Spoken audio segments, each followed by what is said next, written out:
dal leen ak jàmm ci seen chaîne bi nga xam ne rek saa bu nekk daf leen di toppal waaye itam di leen indil lépp loo xam ne moo di xibaar mu nekk nag mbir mu doy waar daal di xew ni ki tey jii foofee ca mairie bu Dakar mu di rek hôtel ville de Dakar moom yi rek di Barthélémy Dias mi nga xam ne rek ñëpp dal nañ koy ràññee mu daal di uuf rek ñi nga xam ne rek ñoo nekk ci Ndakaaru moom Barthélémy Dias ginnaaw nag bi nga xamee ni bëgg naa daal di amal li nga xam ne moo di point de presse foofee ca diwaanu hôtel ville de Dakar mu mel ni rek dañoo nemmeeku takk der ya dañ fa daal di barricade fi nga xam ne rek moo di hôtel ville de Dakar daal ne ko rek doo fa daal di jaar moom Barthélémy Dias mu mel ni bi nga xamee ni daal dinay dikk moom Barthélémy Dias dafa daal di maanaam jubali rek fi nga xam ne moo di ci Auchan bi daal di dugg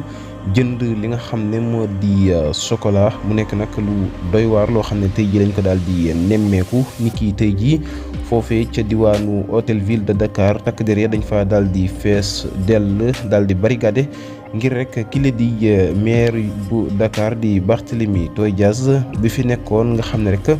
du mën a daal di dugg ca bile mairie nga xam ne rek du ci daal di am accès benn yoon dañ ko daal di bloqué ngeen gis ko noonee image yi ni ki tey jii nekkoon na nag lu doy waar waaye itam mu àndoon ak doomu ndeyam di Bougane Gueye Dany ni ki tey jii ca hôtel ville de Dakar mu mel ni rek mujjeewu la amal li nga xam ne moom la bëggoon a amal dañ ko daal di bloqué ca noonee bi nga xamee ne sax moo ngi dëpp di ñibbi moom Barthélémy Dias ci la ko takk der yi xamale rek ne ko nag fii doo fi daal di jaar ñoom ñoo koy daal di autorisé ci aw yoon woo xam ne fa lay daal di jaar waaye finalement dañ koy daal di mujjee bàyyi mu daal di jaar ci aw yoon daal di ñibbi ca këram moom Barthélémy ginnaaw rek bi nga xamee ni bëgg naa daal di amal point de presse devant peuple sénégalais waaye itam rek rawatina ñi dëkk ca diwaanu Ndakaaru moom Barthélémy waaye mel ni rek loolee takk der ya may ñu ko ñi ngi wax sax ne ñoom dañoo daal di génne ab communiqué boo xam ne jamono ji dara wéru ca ñoom takk der yi nag ginnaaw bi nga xamee ni rek daal nañuy bloqué Barth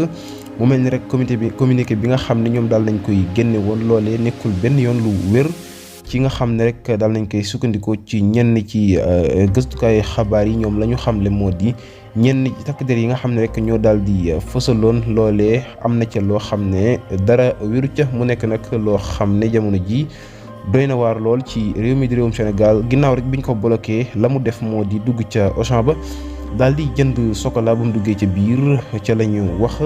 mu ànd ak ki nga xam ne moo di Bougane Gueye Dany mu mel ni sax ay jàppante jot na faa am waaye dara mujjul xew dafa daal di dëpp ñibbi ca këram moom Barthélémy Dias mu nekk nag loo xam ne